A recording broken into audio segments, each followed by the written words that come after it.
Troisième partie, le Sphinx, gardien de l'horizon.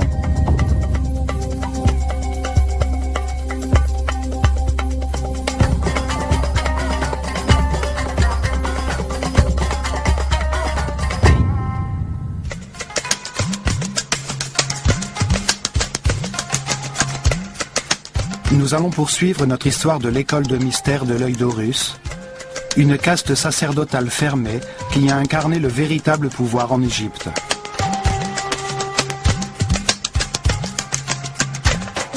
Elle fut organisée par les prêtres qui ont survécu au déluge universel et qui avaient conservé le savoir de l'ancestrale civilisation atlantidéenne.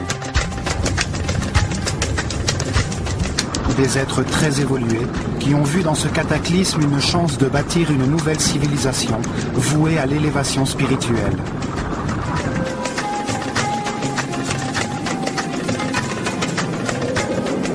Ils utilisèrent leurs temples comme des livres vivants pour révéler leur connaissance sur Dieu et sur le fonctionnement de l'univers, afin d'accélérer l'évolution de leur peuple.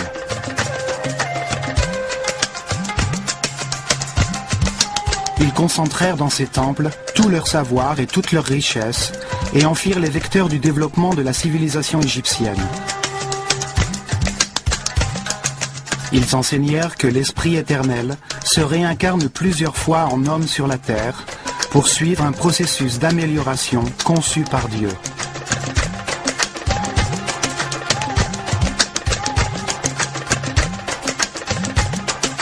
Ils s'incarnent dans de différents corps, nés dans des familles, des époques et des lieux différents, dans différentes conditions matérielles, économiques et sanitaires. Ils se réincarnent plusieurs fois sur la Terre, pendant que le système solaire tourne autour du centre de la galaxie, ce qui dure 25 920 ans. Un tour qu'ils ont appelé année cosmique. Pendant ce cycle, la conscience de l'homme est sous l'influence de l'énergie des différentes constellations qui déterminent les processus nécessaires pour son évolution, comme le Soleil détermine les changements de saison.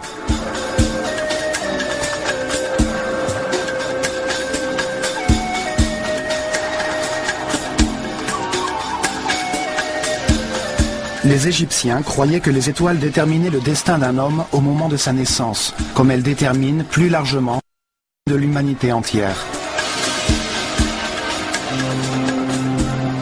Ils concevaient le destin comme un ensemble de difficultés que chaque homme devait connaître dans sa vie afin d'en apprendre quelque chose. Selon eux, on ne pouvait connaître la vérité qu'en comparant des fins opposées, dans un univers dual formé de contrastes, de lumière et d'obscurité. En faisant usage de notre libre arbitre dans les situations que nous traversons, nous apprenons des résultats de nos décisions. L'anxiété nous permet de comprendre la sérénité, la peur nous fait comprendre l'harmonie, les conséquences de la haine nous conduisent à comprendre ce qu'est l'amour.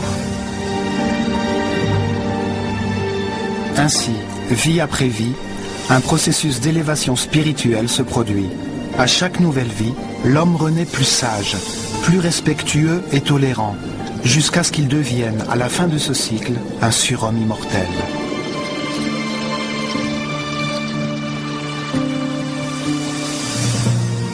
À ce moment d'illumination, il est capable de se souvenir de toutes les vies qu'il a vécues, de toutes les fautes qu'il a faites, en comprenant que, grâce à elles, il peut maintenant connaître la raison de son existence.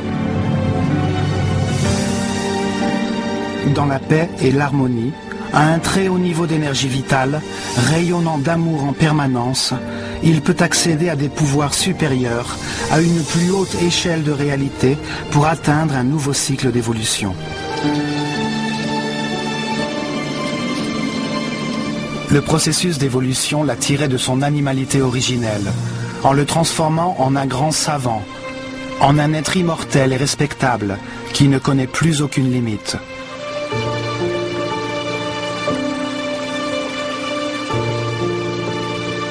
Grâce à cette compréhension de la vie, les Égyptiens vécurent dans la paix et l'harmonie durant des milliers d'années et faisant de leur civilisation un modèle. Les prêtres de l'œil d'Horus nous ont laissé ces vérités à l'intérieur de leur temple.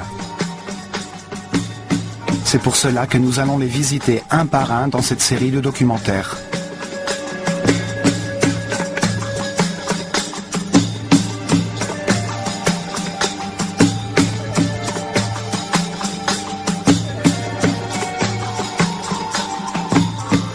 Aujourd'hui, dans notre recherche de la vérité, nous irons au plateau Gizeh, comprendre le message du Sphinx. Un message qui nous parvient à travers le temps. Car ce monolithe de pierre est une marque indélébile laissée à notre attention.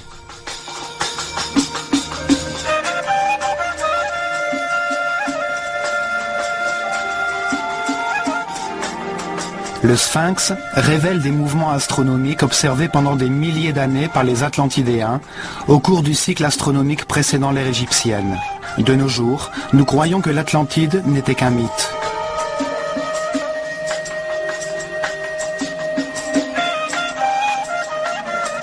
Nous devons nous souvenir que l'histoire de la disparition de l'Atlantide, décrite par Platon, date de l'Égypte ancienne. Ce sont les prêtres du temple de Neth qui ont montré à Solon les ruines ancestrales de l'Atlantide, un mot égyptien dont le sens était rattaché à l'eau.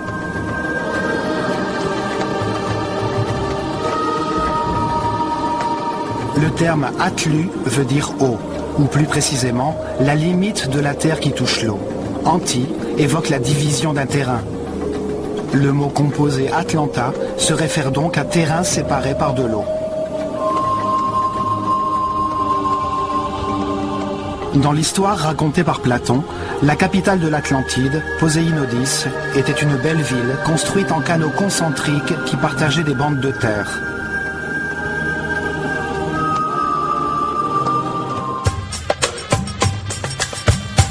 Pour dévoiler les secrets du Sphinx, c'est sa forme symbolique, sa taille gigantesque de pierre monolithique, sa situation géographique et la direction de son regard. Nous reconstituerons les mouvements des étoiles après le déluge universel et nous verrons ce que veulent dire les signes d'érosion provoqués par les pluies sur son corps.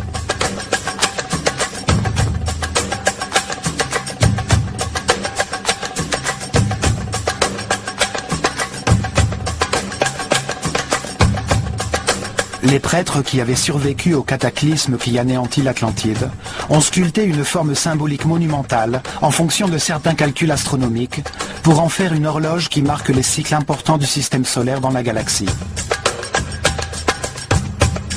Nous analyserons ces calculs pour comprendre pourquoi le Sphinx est le plus grand et le plus ancien marqueur temporel sur la planète. La première date à y être inscrite fut le Zep Tepi. Le temps nouveau, le début de l'heure H de la nouvelle civilisation qui succéda à la destruction de l'Atlantide.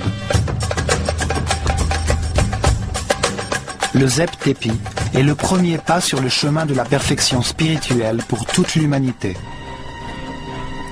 Le Sphinx est la première pierre sur cette route. La deuxième date enregistrée est celle de la dernière catastrophe, qui est survenue il y a 13 000 ans et que l'on nomme déluge universel. On trouve des traces de ce cataclysme sur toute la planète. D'autres parties du globe furent touchées en même temps que l'Égypte. Les prêtres, dans leur sagesse, avaient conservé la mémoire d'autres catastrophes précédentes, dont une était survenue au commencement de la civilisation atlantidéenne, il y a environ 38 000 ans. Ils savaient que ces catastrophes étaient cycliques et qu'elles avaient lieu à chaque changement d'année cosmique. Cette rémanence cyclique les inconfortait dans l'idée que les étoiles marquaient la durée de tous les cycles dans les différentes échelles universelles. Ces caractéristiques du Sphinx montrent l'importance à tous les niveaux du grand cycle cosmique. La rotation du système solaire autour du centre de la galaxie détermine la durée des structures physiques qui soutiennent les organisations humaines, puisque tous les 25 920 ans, une catastrophe survient et laisse place à une nouvelle forme de développement, à une nouvelle organisation du monde.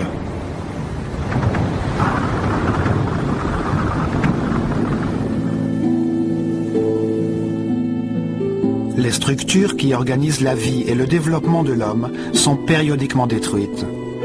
À la fin de chaque cycle cosmique, de grands changements surviennent dans le Soleil et provoquent d'importants désordres météorologiques qui détruisent tout ce qui a été construit sur la Terre.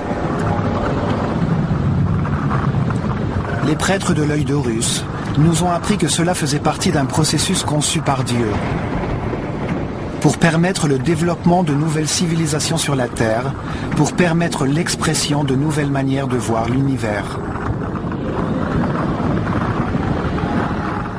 C'est comme si l'humanité, ne formant qu'un seul corps, mourrait tous les 25 920 ans pour renaître sous une forme plus parfaite. Le même processus que celui par lequel passe l'homme, mais à une échelle collective, avec un esprit plus grand.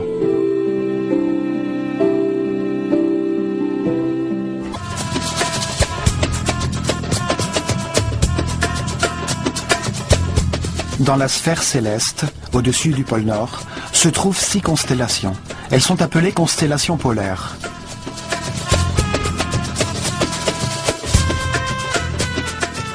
Plus bas, près de l'équateur, se trouvent 12 constellations zodiacales. En sachant dans laquelle des 6 constellations polaires et dans laquelle des 12 constellations zodiacales se trouvait la Terre à un moment donné, nous pouvons déterminer exactement quelle date il était à cet instant. Le système solaire tourne autour de la galaxie le long d'une ligne imaginaire appelée l'écliptique. Chaque rotation dure 25 920 ans, un cycle perpétuel que les prêtres égyptiens ont appelé l'année cosmique. Ils ont divisé ce tour de 360 degrés du système solaire dans la sphère céleste en 12 secteurs de 30 degrés. Le Soleil met 2160 ans pour traverser chacun d'entre eux. Ce sont les 12 constellations. Chacune a un nom d'animal. Elles forment le zodiaque, ce qui veut dire le cercle des animaux.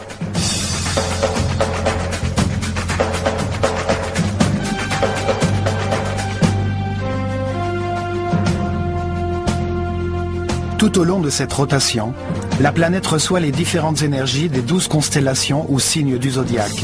Ce sont eux qui déterminent le destin de l'homme à chacune de ses réincarnations, les circonstances difficiles par lesquelles il doit passer pour effectuer son apprentissage.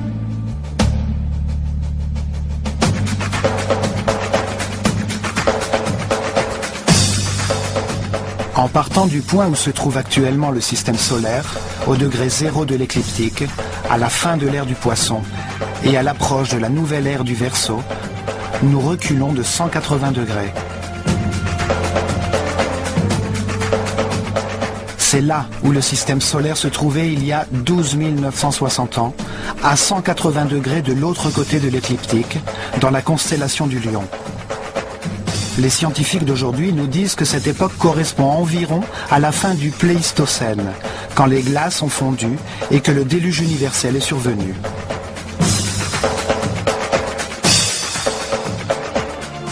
Le sphinx est la réunion des 2 symboles qui représentent le zodiaque et les constellations polaires dans le ciel, le lion et l'homme, ce qui nous indique une date précise dans le temps.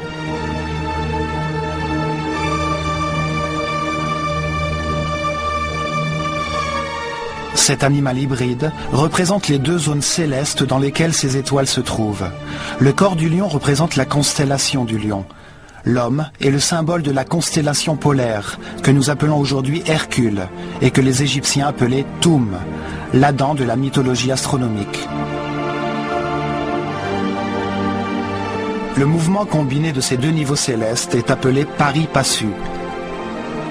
La paire de constellations que la Terre traverse dans son parcours autour de la galaxie, que les scientifiques nomment la précession des équinoxes. Le sphinx marque ainsi le Zep-Tepi, le nouveau temps.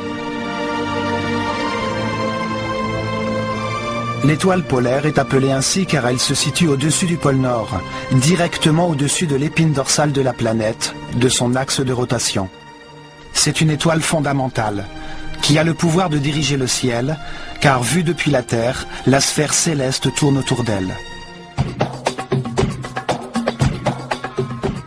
L'inclinaison de l'axe de la Terre par rapport au Soleil se déplace lentement pendant le cycle cosmique et vise un deuxième cercle, plus haut dans le ciel, formé par 6 étoiles polaires différentes.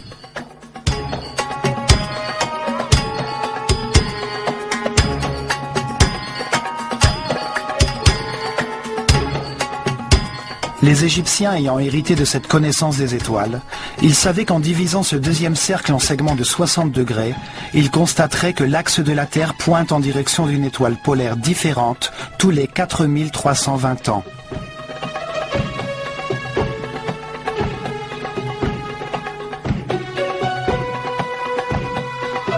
Ces étoiles polaires forment 6 constellations, qui se trouvent exactement au-dessus du pôle Nord, à chaque angle de 60 degrés sur le parcours que la Terre effectue durant la grande année cosmique. On les appelle les constellations polaires.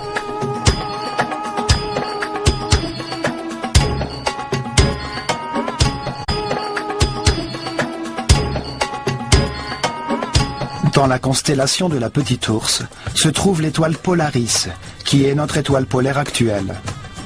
C'est l'étoile qui guide les marins en mer. Il y a 4320 ans, l'étoile polaire était Alpha Draconis, située dans la constellation de Draco, le dragon.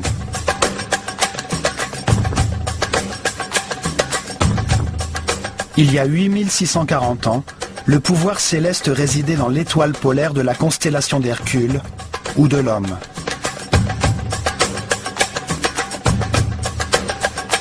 Il y a 12 960 ans, au moment du déluge universel, l'étoile polaire, dans le cercle supérieur, s'appelait Vega, dans la constellation de la Lyre.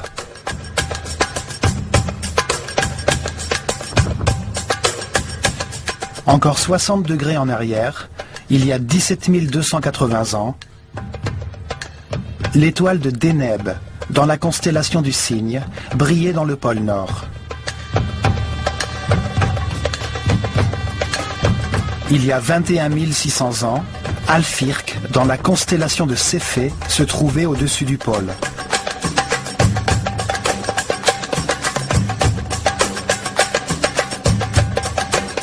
Et il y a exactement 25 920 ans, ce qui correspond à un tour complet de l'année cosmique, l'étoile Polaris, dans la Petite Ourse, brillait au-dessus du pôle, comme maintenant.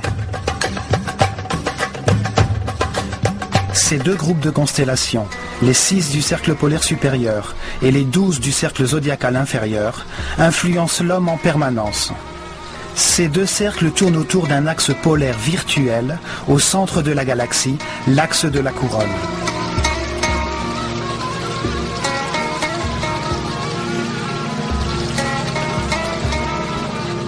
Pour les Égyptiens, toutes les sphères célestes reposaient sur ces colonnes polaires, disposées symétriquement, à chaque angle de 60 degrés, sur le cercle vers lequel pointe l'axe de la Terre dans son voyage à travers la galaxie. L'ancienneté et l'exactitude des connaissances égyptiennes sont évidentes. Les prêtres, les gardiens du temps, ont hérité de données astronomiques qui avaient plus de 26 000 ans. Les astronomes modernes ont pu prouver l'existence de ces deux mouvements, qu'ils appellent la précession des équinoxes, car c'est à travers les changements dans l'axe des équinoxes qu'ils ont pu les vérifier. Le Soleil, vu de la Terre durant une année solaire, semble avoir 4 coins, 4 positions qui limitent ses mouvements dans l'horizon. Elles correspondent aux solstices d'été et d'hiver et aux équinoxes d'automne et de printemps. Le solstice d'été, le 21 juin, est le jour le plus long, et par conséquent, la nuit la plus courte de l'année. Le solstice d'hiver, le 22 décembre, est le jour le plus court et la nuit la plus longue de l'année. Les équinoxes d'automne et de printemps sont 4 jours pendant lesquels le jour et la nuit ont la même durée.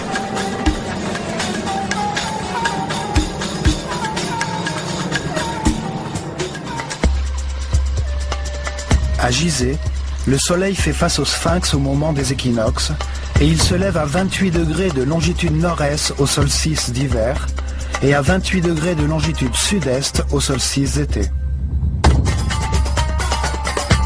Les équinoxes sont non seulement des points d'équilibre entre le jour et la nuit, mais aussi entre les énergies de la lumière et des ténèbres. Ces jours-là, les portes dimensionnelles du temps et de l'espace s'ouvrent. C'est pour cette raison que les jours d'équinoxe ont été traditionnellement importants pour toutes les cultures sur la Terre. Chaque année, la ligne imaginaire qui rejoint les deux équinoxes change légèrement d'inclinaison par rapport au Soleil. Cet axe se déplace d'1 degré en 72 ans et de 30 degrés en 2160 ans. Au bout de 25 920 ans, il a effectué une rotation de 360 degrés. Par conséquent, ce que l'on appelle aujourd'hui la précession des équinoxes correspond exactement au cycle défini par les Égyptiens dans le pari-passu, aux 2 niveaux de rotation de la Terre durant la grande année cosmique.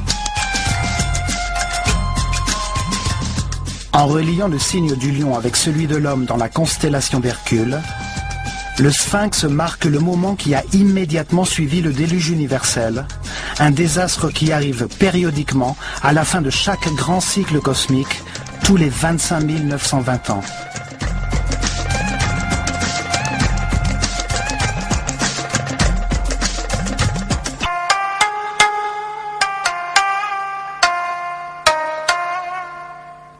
Le Sphinx est la plus grande sculpture sur Terre. Son énorme corps a été taillé dans une seule roche, afin de perdurer à travers les siècles. Ce monolithe géant, d'un seul tenant, fut érigé sur le plateau de Gizeh. Il mesure 80 mètres de long, 13 mètres de large et 20 mètres de hauteur. Il est aussi grand qu'un pâté de maison. Pour former son corps, les Égyptiens ont sculpté d'énormes blocs de pierre qui ont ensuite été utilisés pour construire 2 énormes temples en face de lui.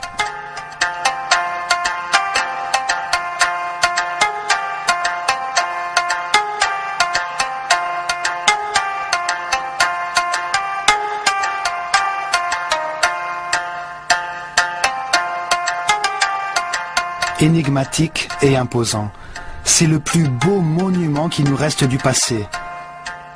Il a vu à ses pieds naître, changer et disparaître plusieurs cultures.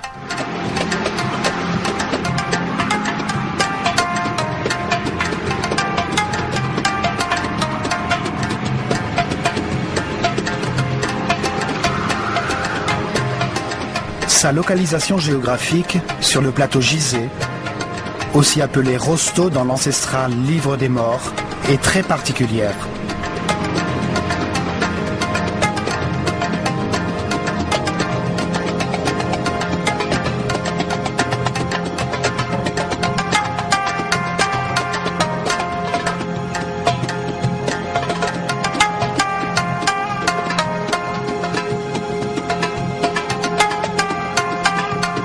Son corps de lion est situé par rapport à l'équateur, à 30 degrés de latitude nord, et presque exactement sur le méridien qui se trouve au 30e degré de longitude entre le pôle nord et le pôle sud.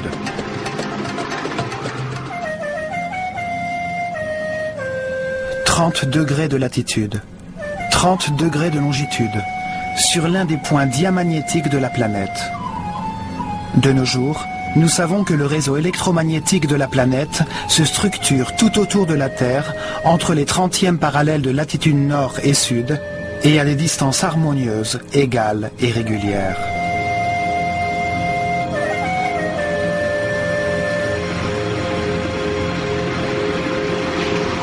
Toutes les créatures, aussi petites soient-elles, possèdent un réseau neuronal, une matrice qui canalise et diffuse harmonieusement l'énergie dont leur corps a besoin.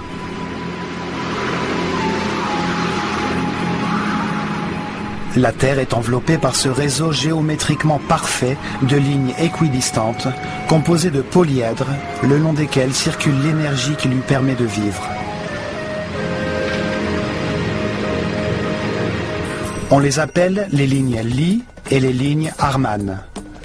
Elles forment une matrice de points névralgiques qui produisent naturellement des tourbillons énergétiques. Ces tourbillons ont été secrètement utilisés par les gouvernements et les individus qui en ont la connaissance pour générer des forces antigravitationnelles permettant la lévitation. Ces tourbillons électromagnétiques sont harmonieusement répartis sur la surface du globe et provoquent des désordres magnétiques et énergétiques avérés. Le triangle des Bermudes, du dragon et du démon, où des disparitions mystérieuses ont eu lieu, sont des points diamagnétiques reconnus. D'autres cultures que les Égyptiens ont judicieusement bâti des pyramides sur des points diamagnétiques.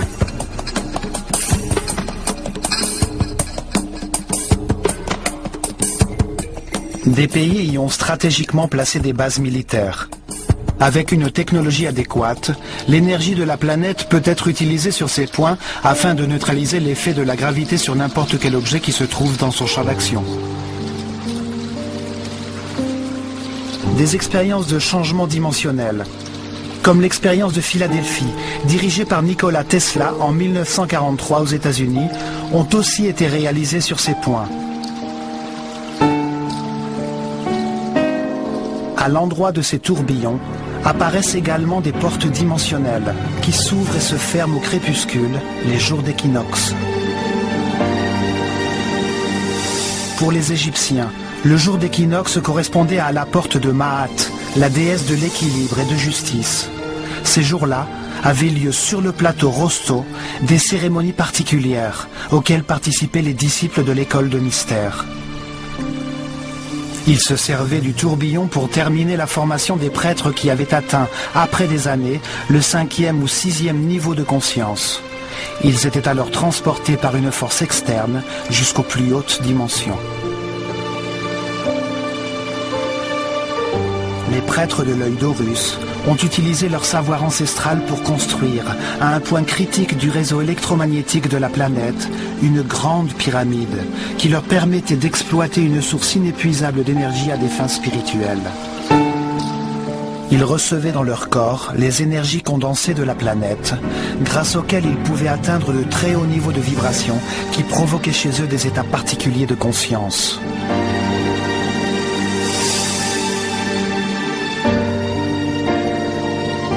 La grande pyramide était appelée l'arche de Ra-Armakou et elle a été construite sur un tourbillon électromagnétique qu'ils pouvaient ainsi utiliser les jours d'équinoxe quand les domaines de la lumière et de l'obscurité étaient équilibrés par Maat.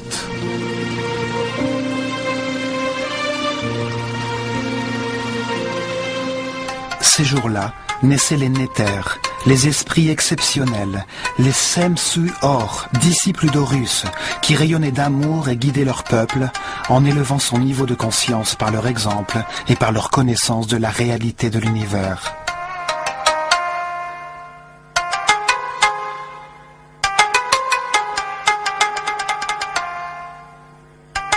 Dans le livre des morts, dans la 5e section appelée Rosto, apparaît une forme pyramidale gardée par 2 sphinx en forme de lion qui font face au soleil à chaque équinoxe et qui protègent l'entrée au royaume de Sokar.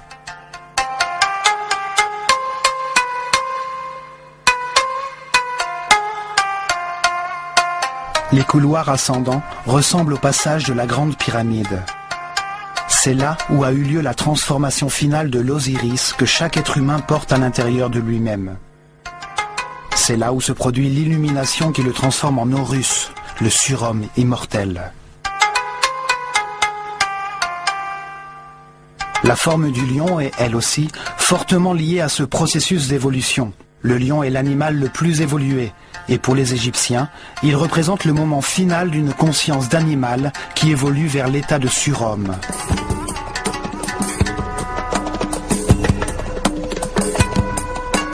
Ces éléments, parmi de nombreuses preuves, font de l'emplacement du sphinx un lieu particulier et disqualifient l'idée selon laquelle le sphinx ne serait qu'un simple monument et la grande pyramide un tombeau.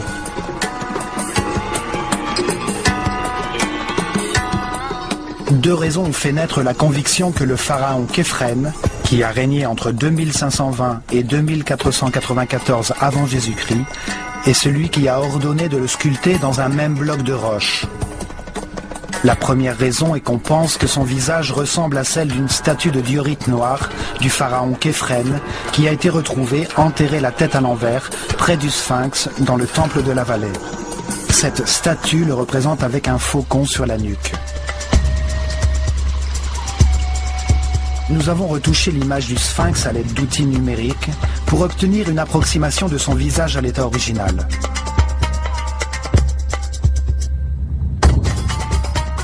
Nous avons constaté que ses traits sont totalement différents de ceux de Képhren.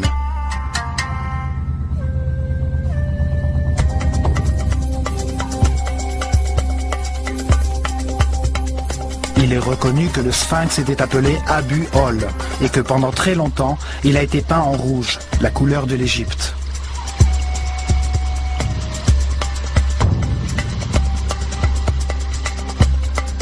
Avec le temps, ont disparu le pectoral fait de pierres semi-précieuses, la barbichette, les couleurs de son élégant némès, ainsi que toutes les plaques de granit blanc poli de la pyramide de Képhren. La seconde raison est qu'une stèle, sculptée dans la pierre, avec la syllabe Kef, écrit sur la 13e ligne, a été retrouvée entre les bras du Sphinx. Selon les égyptologues traditionnels, ceci permet d'attribuer sa construction à Képhren.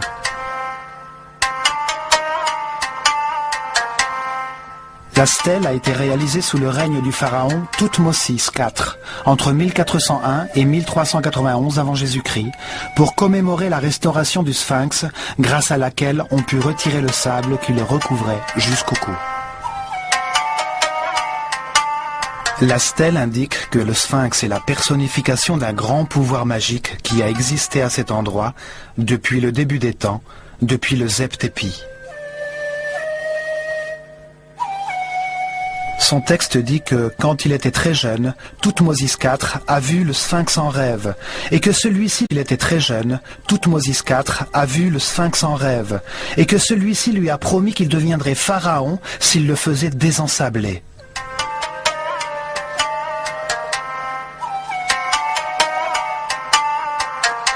En vérité, elle ne donne aucune information susceptible de savoir qui a ordonné sa construction. Il n'y est fait aucune mention de Képhren comme bâtisseur du Sphinx. Il fut sûrement l'un des restaurateurs qui, comme Thoutmôsis IV, ont enlevé le sable qu'il avait recouvert au cours du temps. Une autre pierre sculptée, appelée la stèle de l'inventaire, retrouvée dans Gizeh par Auguste Mariette, indique que le pharaon Khéops, le prédécesseur de Képhren, a ordonné la construction d'un temple à côté du Sphinx, ce qui prouve que le Sphinx existait déjà et que son successeur ne pourrait donc pas l'avoir construit.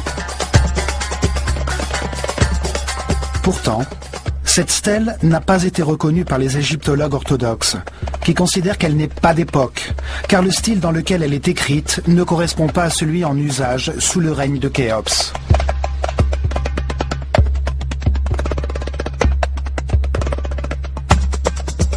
En réalité, le Sphinx est resté enterré dans le sable durant des milliers d'années.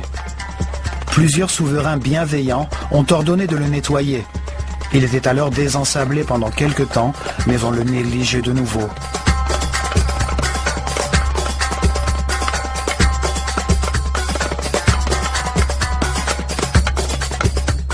La direction de ses yeux est une autre clé pour comprendre son mystère. Sa tête d'homme fait face à l'est.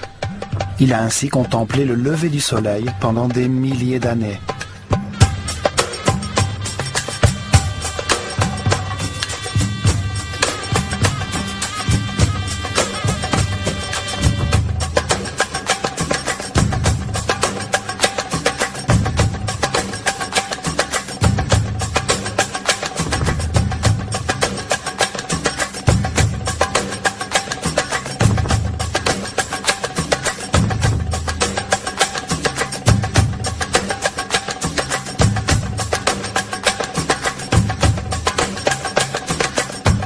Ses yeux montrent intentionnellement et avec précision un point de l'horizon, là où le soleil se lève les jours d'équinoxe, le vrai est, le point de passage dimensionnel. La variation de l'angle de la ligne imaginaire qui qui en passant par le Soleil réunit l'équinoxe de printemps et l'équinoxe d'automne, est aujourd'hui utilisé pour mesurer la variation d'angle ou précession des équinoxes tout au long de la grande année cosmique. Son angle varie d'1 degré en 72 ans, de 30 degrés en 2160 ans et de 360 degrés en 25 920 ans. Elle marque l'année cosmique, le cycle qui détermine les réincarnations de l'homme et la survenue de cataclysmes périodiques.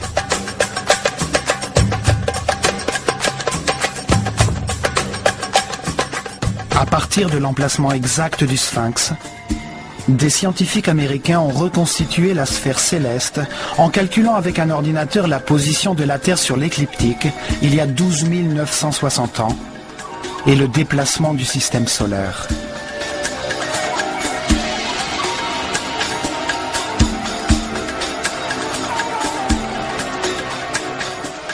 Ils ont confirmé qu'à cette époque, au point exact vers lequel regarde le Sphinx, le vrai est de l'horizon, à une latitude de 30 degrés, se levaient chaque nuit les étoiles de la constellation du Lion.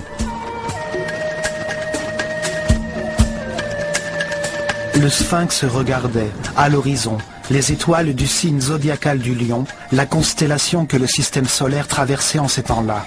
Ces travaux confirment donc le message que le Sphinx veut nous transmettre sur le temps, sur sa forme symbolique et sur son emplacement précis. Au même moment, à 90 degrés au sud, se trouvait la constellation d'Orion, à 9 degrés sur la ligne du méridien nord-sud.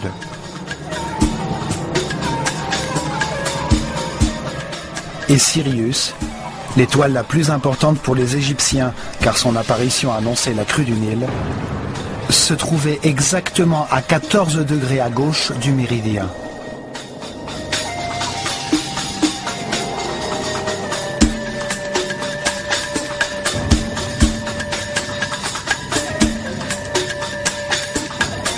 La date que le Sphinx nous indique, le début de la nouvelle civilisation, le Zep Tepi, est confirmée par la relation entre sa forme symbolique et la constellation zodiacale du Lion, d'une part, et de la constellation polaire d'Hercule, d'autre part. La direction de ses yeux, indiquant l'équinoxe printanier au lever du soleil, et la constellation du Lion la nuit, fait de lui une horloge astronomique tout à fait exacte. Son emplacement a été choisi avec une grande précision pour en faire le porteur d'un message à l'intention de tous ceux qui, à l'avenir, chercheraient la vérité.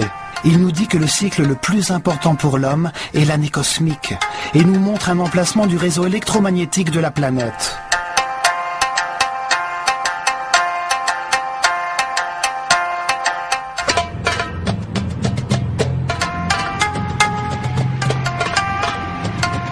Il y a un autre élément du Sphinx qui confirme le Zep Tepi, le moment auquel le Sphinx a été construit. C'est une preuve d'origine géologique et climatique. En 1960, le mathématicien français René Schwaller, de Lubitsch, a déclaré que le corps de lion du Sphinx montrait des signes d'érosion provoqués par la pluie.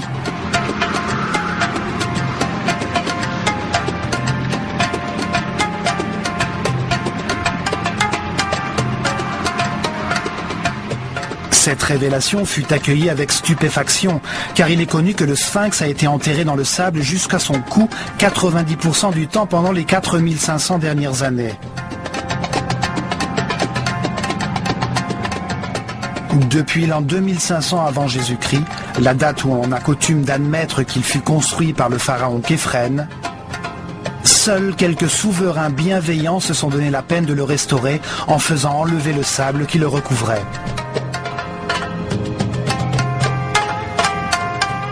L'un des derniers désensablements fut ordonné par Napoléon, quand il était en Égypte. Ainsi, comment pourrait-il montrer des signes d'érosion provoqués par la pluie ?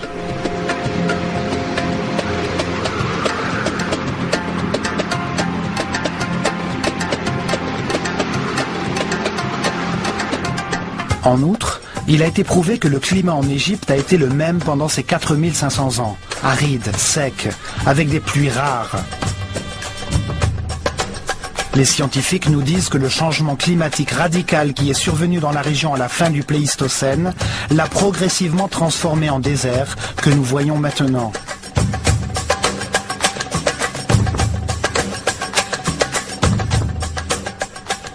Cela signifie que la pluie qui a érodé le corps du Sphinx pourrait être tombée seulement entre les années 10 960 et 5000 avant Jésus-Christ, quand le plateau gisé s'est transformé en désert de sable et que le Sphinx a été enterré jusqu'au cou, protégé du temps.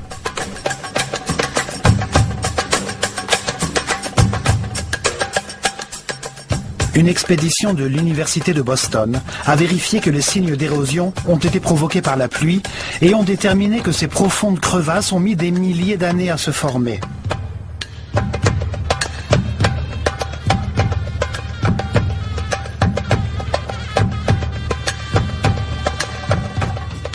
Ceci confirme l'antériorité du Sphinx et relance le débat sur la date de commencement de cette civilisation, point sur lequel les égyptologues orthodoxes ne sont pas venus à s'accorder. Il nous reste très peu de traces des monarques égyptiens, et celles qui restent ne sont pas toujours reconnues. Le papyrus de Turin et la galerie des cartouches, dans le temple d'Osiris, à Abydos, énumèrent les noms des pharaons dont l'existence est avérée.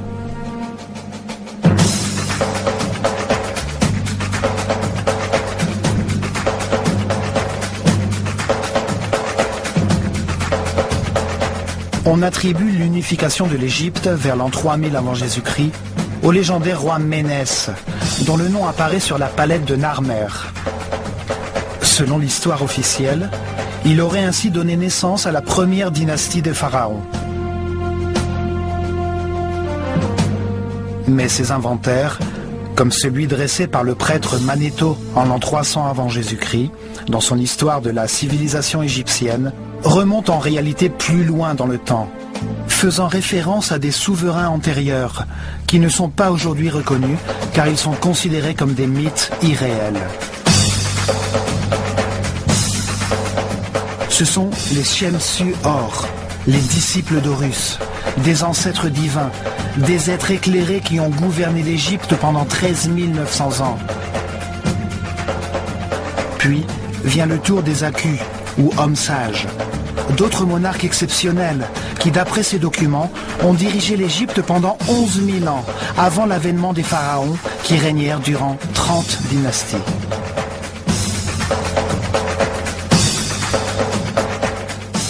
Cela signifie qu'il y avait une civilisation en Égypte. Avant même le déluge universel, pendant le cycle atlantidéen, avant le Zep-Tépi et le commencement d'un nouveau cycle intégrant les connaissances antérieures. Ceci explique aussi une des incohérences de l'histoire officielle, qui fait débuter la civilisation égyptienne vers l'an 3000 avant Jésus-Christ. Il est inconcevable que l'art, la science, les techniques d'architecture et l'écriture hiéroglyphique aient pu être aussi développées dès cette époque. Certaines des réalisations des premières dynasties surpassent les développements ultérieurs.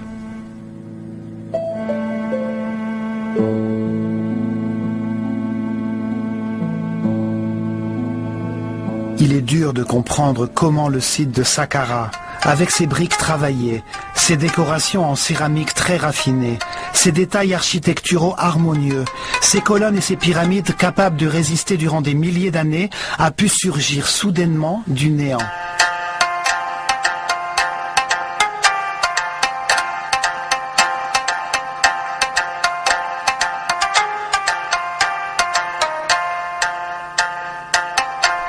C'est comme si notre civilisation actuelle avait subitement construit une navette spatiale, sans avoir jamais connu les avions de toile, le DC-3 ou les vols Gemini qui conduisent l'homme sur la Lune. Il est clair que la civilisation égyptienne a hérité du savoir accumulé durant le cycle précédent et qu'elle a été guidée dès son commencement par une caste sacerdotale d'êtres très évolués spirituellement, comme l'attestent les découvertes archéologiques retraçant la liste des souverains égyptiens.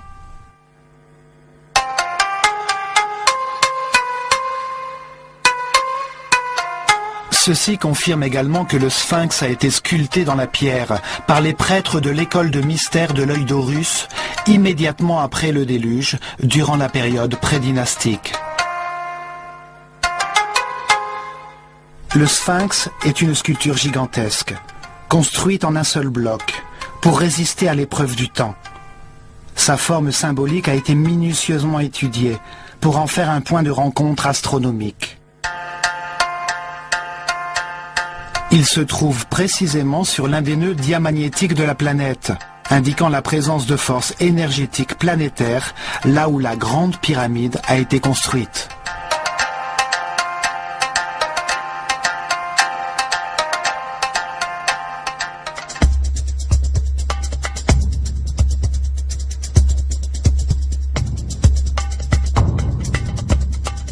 La direction de son regard, vers un point précis de l'horizon, où le soleil se lève les jours d'équinoxe, montre l'importance de la porte de Maat, l'entrée du royaume de Sokar, au moment d'équilibre entre le jour et la nuit.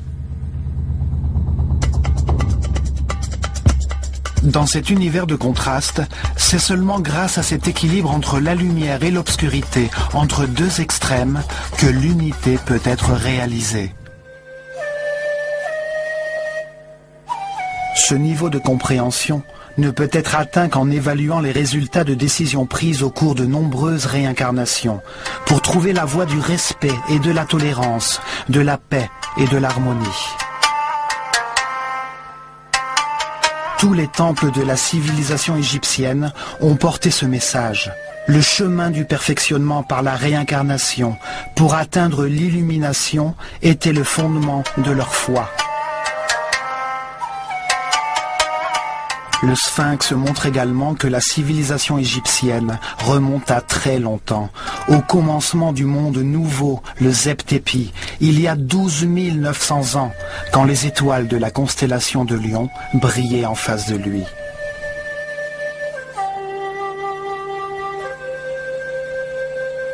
Le sphinx rappelle l'existence de l'année cosmique, le cycle le plus important pour l'humanité. Il confirme que la civilisation atlantidéenne a vraiment existé. Il incarne la certitude qu'il existe une sagesse supérieure.